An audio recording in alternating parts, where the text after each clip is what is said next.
Heading south of the Mason-Dixon, this is the Week in Review at the Abbeville Institute.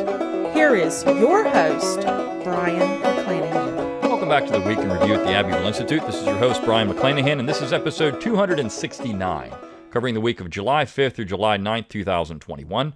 Glad to have you back on the program. Very glad to be here. Don't forget to follow us on Twitter. Go to our Gab page at Abbeville Institute, and like our YouTube page at Abbeville Institute.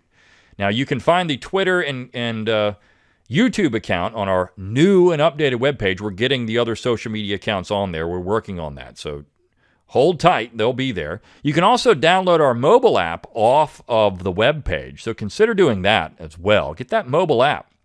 It's a great way to get the Institute on the go. It's free of charge. Just go to your App Store and your Google Play, your iTunes, or Apple Store, I should say, and download that free mobile app. And then you have access to our lectures, our podcast, the website, the new and improved website.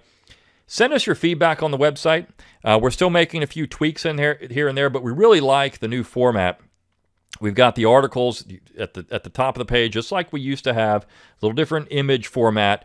We've got the events section now, and also our Abbeville Academy, which is a great thing. We have these webinars once a month, and those turn into our Abbeville Academy. So if you miss those webinars, you pay $10 to get them live. We only have 100 tickets. It's all we can sell based on our limitations with Zoom. But you can get them after the fact if you just want to pay $15 for them. $15. Think about what that actually is.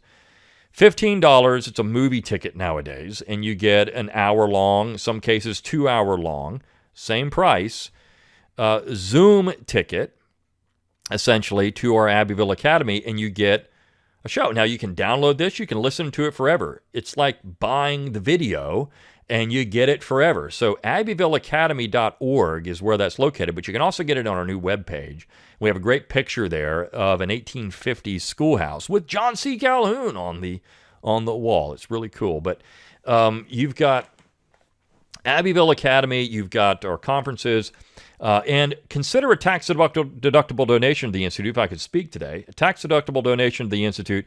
We do exist on your generous contributions loans. If you like this podcast, you like the website, you like our videos, we got a new video out, by the way, on our YouTube channel, Southern Music by Tom Daniel. New format for these 5-minute videos. We're trying some different things. We really like the way this one turned out. We think we're probably going to continue with this format, but it is a fun video. And remember, the South is not just politics and all the drudgery of things we're going through in society, but fun things like music and art and literature and film. I mean, we do these things too. So food. All of this stuff is part of what makes the South great and what makes the South really America. I used to say it more when we first started this podcast, but the South is America. The Southern tradition is what we recognize as the American tradition. It's not, the North tries to get you to believe it's them, but it's really not. Most things that we think about when we think of America, it really is Southern. It's not to say that there aren't things about America that are Northern. And when you think about sports, for example, it's more Northern than anything else. Southerners just dominate those things now. But certainly the Jeffersonian influence in America, that Southern influence in America, and this is really what's under attack by the 1619 people. They don't like that. They don't like, or the woke side, the social justice warriors, whatever it is. They don't like Jeffersonian influence because that is bad. They think that is slavery, that's racism, that's institutional racism, that's all of those things that they hate. They think it's that. Part and parcel, that's it. So this is what the Abbeville Institute is for. It's for talking about what's true and valuable in the Southern tradition. And I actually want to start with the last paragraph of one of the pieces we published this week. And then I want to get into the Friday piece and then work backwards from that. So on that particular idea that it's true and valuable in the Southern tradition, there's a piece that we published this week entitled John Pelham and the Myth of the Lost Cause, the Gallant Pelham. Just a great piece about who John Pelham was. And I like the last paragraph. This is by Timothy Duskin. I'm sorry, not Timothy. This is Thomas Hubert. Excuse me. Duskin wrote another piece that I want to get into. But Thomas Hubert, who wrote this about Pelham, he said, quote, What we need today more than ever are men and women who, while recognizing flaws in our ancestors and historical personages in general, honor what is honorable in them and strive with courage, grace, and intelligence to emulate and defend them with whatever gifts they are given and follow humbly in their footsteps. This is what we're doing at the Institute. I mean, I love that sentence, and I love the rest of this paragraph too, but that's really what the Institute does. For Dr. Hubert, it is simply, this is what I can do. He has a PhD in English literature from the University of Georgia, and this is what he does. He writes. And so this is what he can do humbly to try to continue to let people know what's true and valuable. He says, the people I have in mind belong to those generations of the faithful heart of whom Donald Davidson wrote in Lee in the Mountains. Perhaps there are those reading this who will answer the challenge. In doing so, they should remember with T.S. Eliot, that there are no lost causes because there are no ultimately gained causes. In this endeavor, we could all do far worse than to take John Pelham as one of our models. There are no lost causes because there are no gained causes. There's no lost cause. I mean, that's a pejorative that's now used. Oh, the lost cause. These people are just living in moonlight and magnolias and southern plantations that are slave labor camps. But I mean, all of that's not true. In fact, what the Southern tradition is based on is people. It's people. It's families. It's a shared inheritance. It's a shared culture. It's a shared way of life. Some of that is political. Some of it is not. Cultural in many different ways. Language, food, music, customs. That's what we're talking about here. In fact, that's why I want to start with this piece on Friday by Travis Holt. Travis Holt is such a good writer. I mean, he really is a good writer. And we've got a piece coming next week from another great writer. But Travis Holt is just so good. And this is a family story. And he writes these family stories, but there's a bigger picture here than just a simple family story. The title of the piece, is The Happy Land of Canaan. He says, the Happy Land of Canaan may be a biblical story, but for some of us, it was truly fact. Growing up on the land my ancestors settled in the 1850s was a true blessing. It gave me common ground, a heritage, a place, and most importantly, a history. Think about that. A common ground, a heritage, a place, and a history. He says, my people were the first white settlers in the 1850s in the place now known as Newton County, Arkansas. My fifth great-grandfather and his sons took residence here, although both he and most of his sons would move on south to other locations. My direct ancestor stayed here and fought through the war, survived an assassination attempt, and raised his children here. That became my direct line. The thought of dying for one's country is truly a noble idea. Many young Southern boys has had that thought in his head and his misguided belief that was what was right. But this story is about a neighbor of mine whom I never got the privilege to meet, who embodied that ideal. My cousin grew up in the same valley I did, though our paths are many years apart. We still trod the same road. Her father, Sammy, served in the U.S. Army along with his brother, Eldon. Eldon was born on August 23, 1912 on Big Creek, Newton County, Arkansas. His brother, Sammy, was born in the same place on December 14, 1918. Growing up for these two was the usual Ozark lifestyle. They helped their folks and did what they could to help the growing family scratch by. Sammy was to marry into my family, and he was well thought of and often spoke highly of for his high character, which I am sure his brother Eldon shared. But when the war came, both Eldon and Sammy were pulled into the vortex. He's talking about World War II, of course. Sammy was a Tech 5 in the Army.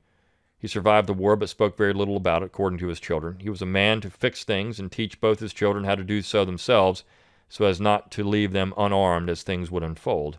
Eldon, however, was not so fortunate. Eldon served with a different unit, was killed in action. His death date was listed as November 4th, 1944. His family never knew where he was. Eldon was buried far from home. He was to remain there some years. Truth is, the family still to this day doesn't know exactly where Eldon was killed or who he was with or any of the details surrounding his death. All they know is that the common country boy that they all knew and loved went off to fight for democracy or whatever nebulous reason they assigned and never returned. My cousin said they said he was serving down on one of them big planes and fooled around and got shot somehow, but that was the extent of our knowledge. Sammy came back home. And of course, he begins to talk about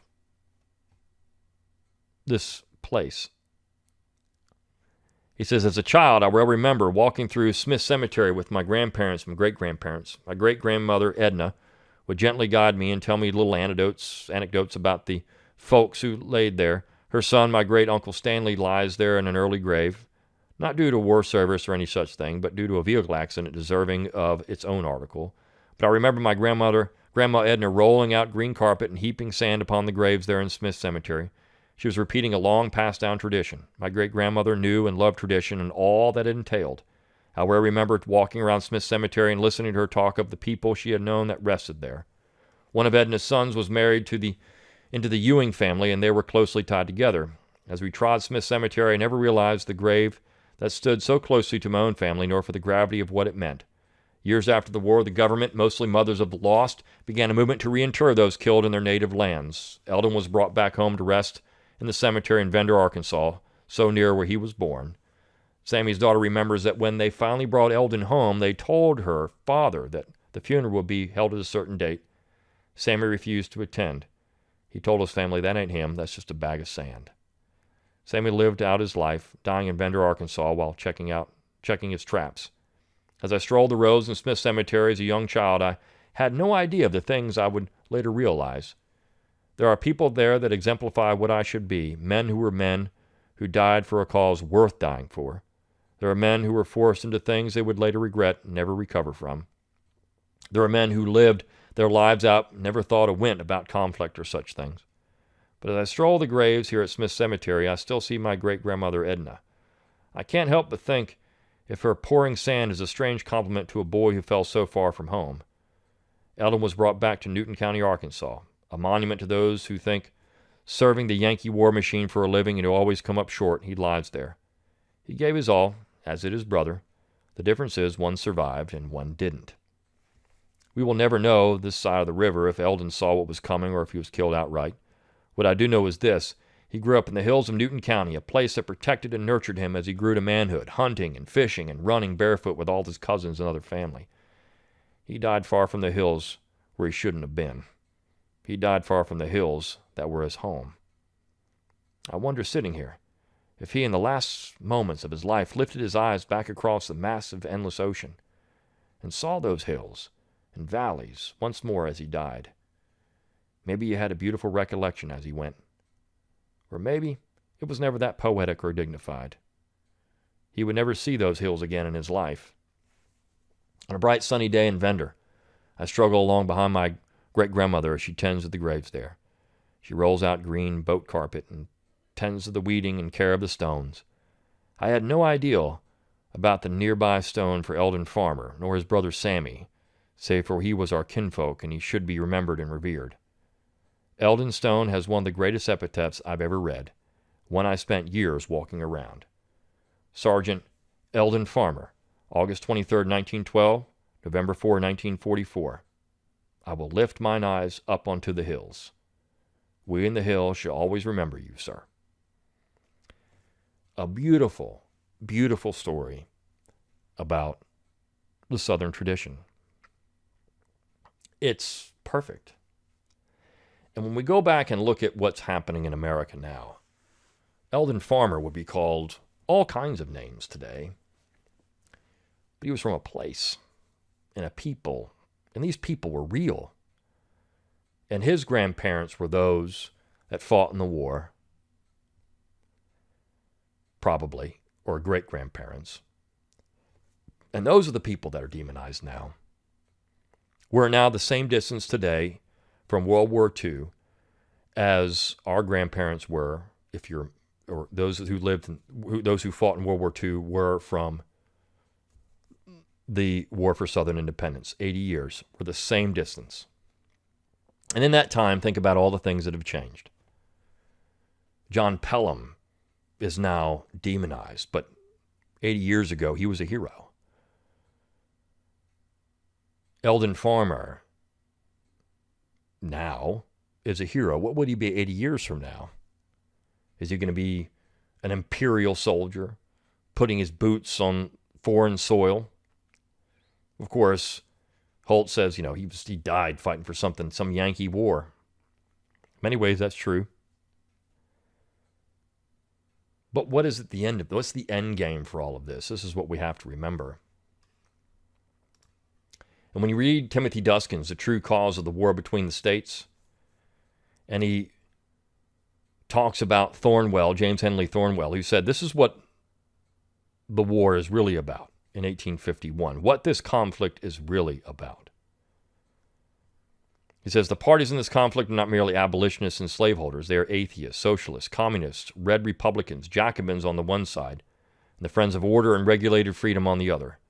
In one word, the world is the battleground, Christianity and atheism the combatants, and the progress of humanity the stake. One party seems to regard society with all its complicated interests, its divisions and subdivisions, as the machinery of man, which, as it has been invented and arranged by his ingenuity and skill, may be taken to pieces, reconstructed, altered, or repaired, as experience shall indicate defects or confusion in the original plan. The other party beholds in the ordinance of God and contemplates this little scene of human life as placed in the middle of a scheme whose beginnings must be traced to the unfathomable depths of the past and whose developments and completion must be sought in the still more unfathomable depths of the future. A scheme, as Butler expresses it, not fixed but progressive, in every way incomprehensible, in which consequently irregularity is the confession of our ignorance, disorder the proof of our blindness, and with which it is as awful temetry to tamper as to sport with the name of God.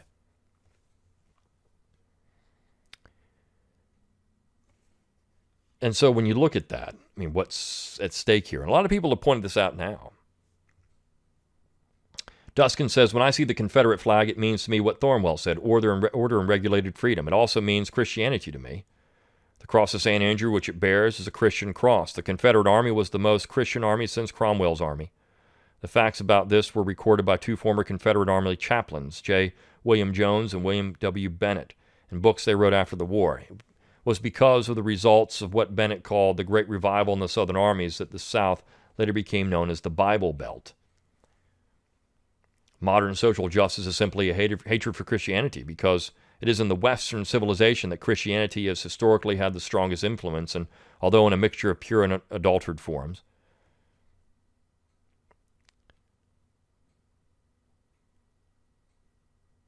And he says this is the battleground today, the understanding of these things. Valerie Protopappas writes on Tuesday that it's really Aristotle versus Hobbes. This is what we're talking about now, this battleground today. It's more about power.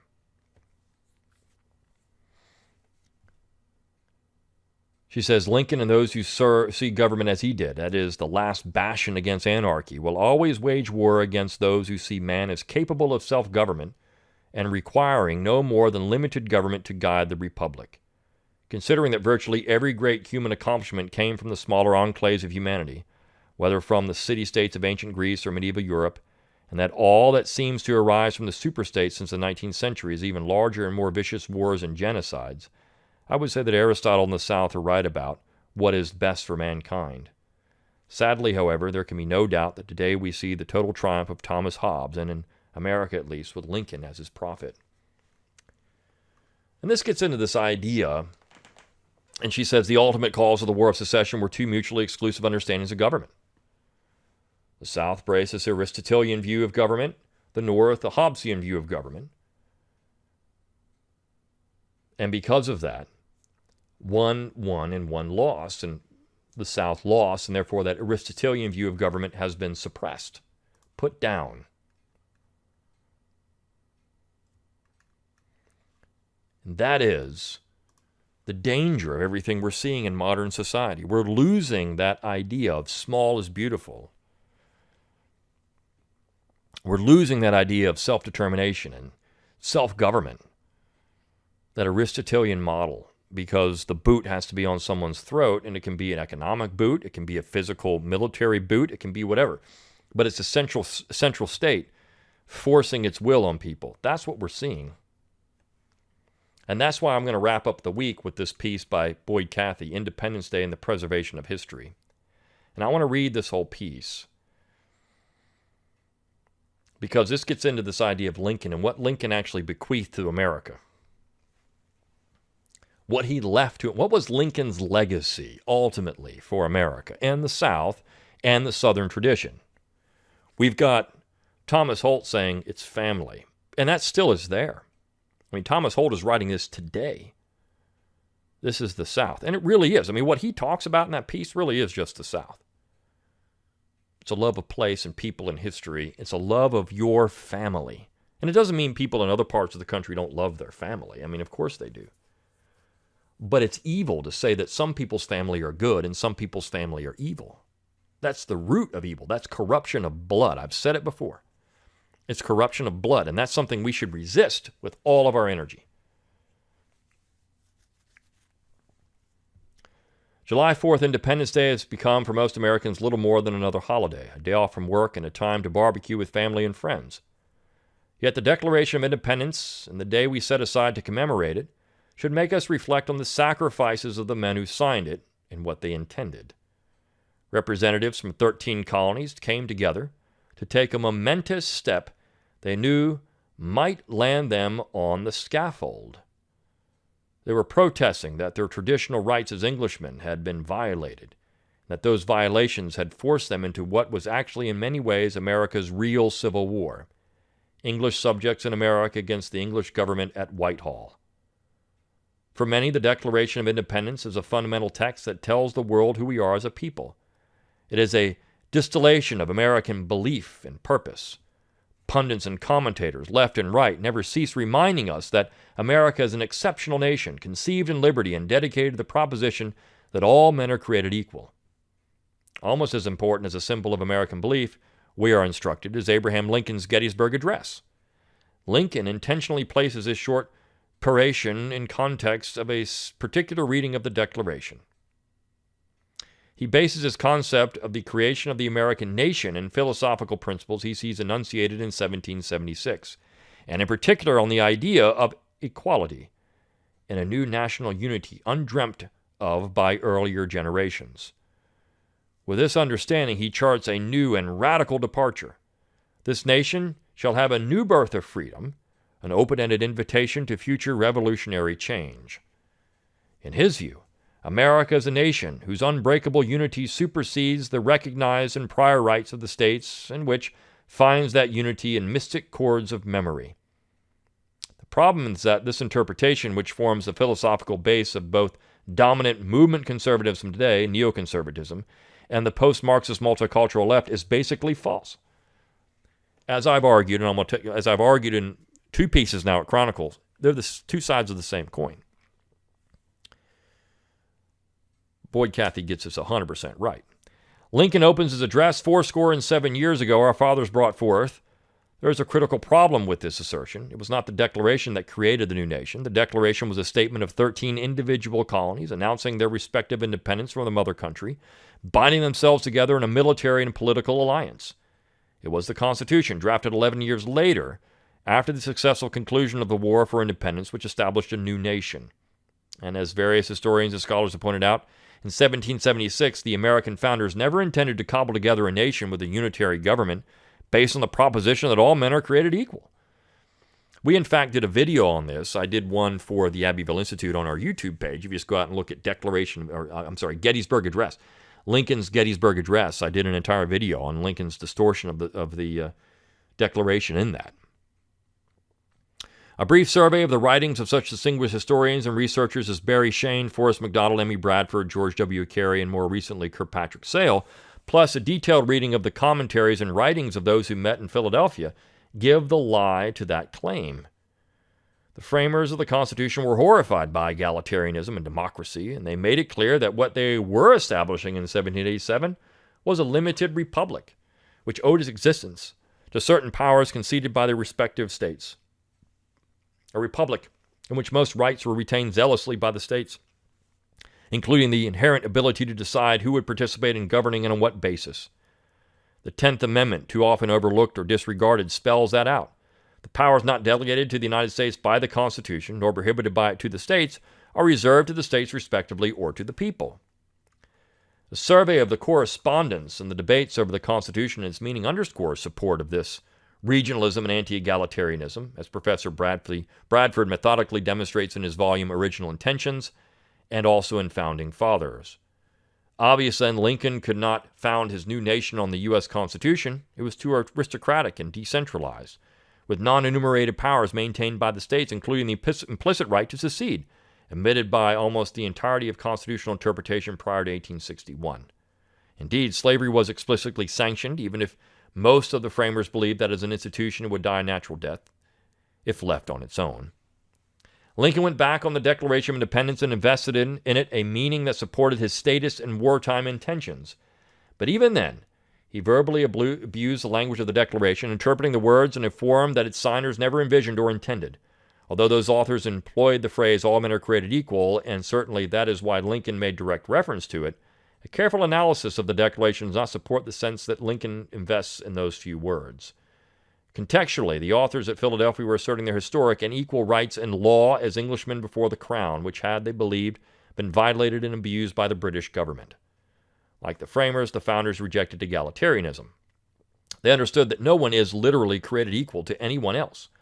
Certainly each and every person is created with no less or more dignity measured by his or her own unique potential before God, but this is not what most contemporary writers mean today when they talk of equality.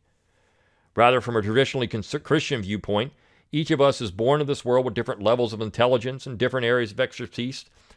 Physically, some are stronger or heavier, others are slight and smaller. Some learn foreign languages and write beautiful prose, others become fantastic athletes or scientists. Social customs and traditions, property holding, and individual initiative, each of these factors further discriminate as we continue in life. None of this means that we are any less or more valued in the judgment of God, who judges us based on our very unique capabilities. God measures us by ourselves, by our own maximum potential, not by that of anyone else. That is, whether we use our own individual talents to the very fullest. The founders understood this, as their writings and speeches clearly indicate. Lincoln's new birth of freedom would have certainly struck them as a radical and revolutionary statement, a veritable heresy. Even more disturbing for them would be the specter of the modern-day neoconservatives, that is, those who purport to defend our Constitution against the abuses of the multiculturalist left, enshrining Lincoln's address as a basic symbol of American political and social order. They would have understood that radicalism implicit in such a pronouncement, they would have seen Lincoln's faulty interpretation of the Declaration as grafting onto the Constitution a meaning which it does not have, and in fact, a revolutionary denial of its original intentions, and they would have understood in Lincoln's language the content of a Christian and millennialist heresy, heralding a transformed nation where the federal government will become the father and mother and absolute master of us all in the name of our democracy.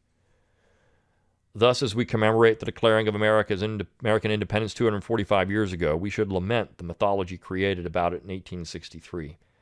And we should recall the generation of 1787, a generation of noble men who comprehended fully well that a country based on the centralization of power and the abusive hands of a few and on egalitarianism is a nation where true liberties are imperiled. In 2021, we have reached a nadir in our history, nearly as defining as the defeat on the battlefield of the older constitutional republicanism in 1865. The expressed fears of the framers have been fully realized. The hopes of our ancestors have been turned into nightmares for us, their progeny. It is time for patriots to once again invoke the name of God, our help in ages past, and each in his own manner mount the barricades. And again, this is what we are doing here. If you firmly believe in our cause, consider a tax-deductible donation, If you firmly believe in our cause, write, send us articles, do what you can, speak to people you know, use your talents in the way that you can for the best and most good, because that is how we turn this thing around. It's only in that way we can do it.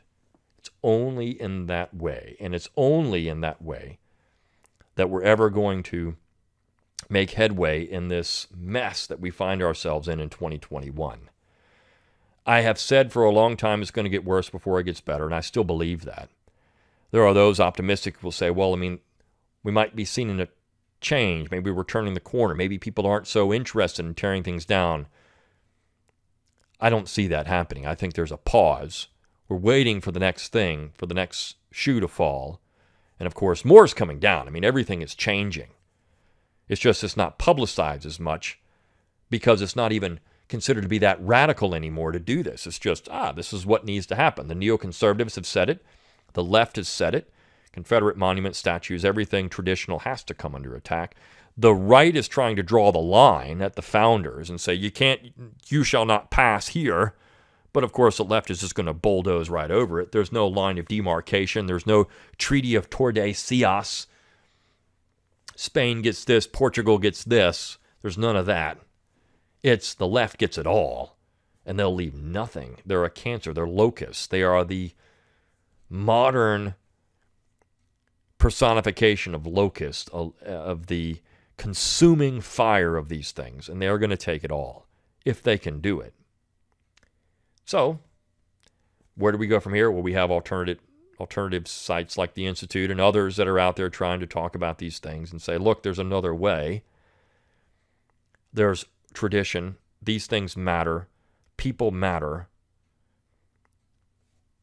And we're going to do more of this, what this means for young people. We're going to talk about that. We got an email from a young person who's saying, what is it? I mean, how does this affect us? And I think we're going to try to respond to that in some ways moving forward from here, because we need young people involved in this. Young people, of course, are caught up in they're very easily tied in these, well, my friends don't like these things, and I hate this stuff, so let's go do it. And of course, we need to speak to those people because that means something. All right. I hope you enjoyed this week in review at the Abbeville Institute. Until next time, good day.